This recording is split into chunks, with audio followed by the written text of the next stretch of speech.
ഇത്രയും ഗംഭീരമായിട്ട് രാജാക്കാട് കാട്ടുപോത്ത് കേസ് എഴുതിയത് ഈ കൂട്ടത്തില് ഏത് സാറാണ്?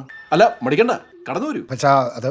കാട്ടുപോത്തിന്റെ ചെവിയുടെ പുറകിൽ നിന്ന് കിട്ടിയ വെടിയും രണ്ടാം പ്രതി ബെന്നിയുടെ ഫ്രിഡ്ജിൽ നിന്ന് കണ്ടെത്തിയ തൊണ്ടിയായ ഇറച്ചി എല്ലാം കൊള്ളാം. പക്ഷെ ഫോറൻസിക് പരിശോധനയ്ക്ക് അയച്ചപ്പോ അതെങ്ങനെ കാടിവെള്ളം മാത്രം കുടിച്ചു വളർന്ന ഒരു എരുമയുടെ ഇറച്ചിയായി മാറി. അതാണ് പാപ്പച്ച തന്നെ കോടതി വെറുതെ വിടും. ആരോട് ചോദിച്ചിട്ട്? ഇതിനാണോ ഇക്കണ്ട പണിയൊക്കെ ഞാൻ എടുത്തത്? പറ. നട്ടപ്പാതിരിക്ക് ഉറക്കം കളഞ്ഞ് കാട്ടി കയറിട്ട് അവസാനം ഞാൻ അയ്യോ പേടിച്ചു പോയോ? പാപ്പച്ച എന്താണോ താനിങ്ങനെ? തനിക്ക് പറഞ്ഞു മനസ്സിലായി, തന്നെ കോടതി ശിക്ഷിക്കില്ല എന്നാ പറഞ്ഞത്. എന്ത് കാര്യത്തിന്? എനിക്ക് ഇന്ത്യൻ ജുഡി, നിങ്ങൾ ഫോറസ്റ്റുകാരോട് ഒടുക്കത്ത് ബഹുമാനം. അതുകൊണ്ട് മാമലക്കുന്ന് തിരുനാള് കൊടിയർ പാപ്പച്ചൻ ഒന്നുകൂടെ കയറി.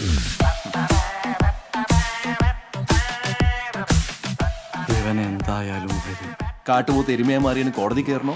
അതോ നിങ്ങളുടെ കഴിവ് തെളിയിച്ചുകൊണ്ട് എന്നെ സന്തോഷമായിട്ട് വിലങ്ങണിയിച്ച് എന്റെ സത്യസന്ധത തെളിയിച്ച് മര്യാദയ്ക്ക് പെൻഷൻ ഞാനൊരു സിഗ്നൽ കൊടുത്താൽ മതി. പുറത്ത് പേരിൽ പിടിച്ചിരിക്കുന്ന ലോക്കൽസ് വന്നിട്ട് ഇവിടെ ക്യാമറ കളിച്ചിട്ട് പോകും. വിളിക്കണം. ഞാൻ ഇറങ്ങട്ടെ സാറേ. അപ്പൊ ശരി, നമസ്കാരം.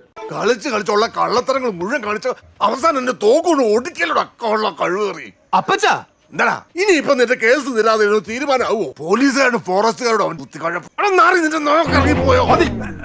അല്ല അപ്പുറം എനിക്ക് ആരെ കൊന്നിട്ടാണെങ്കിലും ഞാൻ ആ തോക്ക് തിരിച്ചു വാങ്ങിയിരിക്കും. ഇനി തോക്കും കൊണ്ടല്ലാതെ നീ എന്റെ കൺമുമ്പിൽ വന്നു പോകരുത്. ആ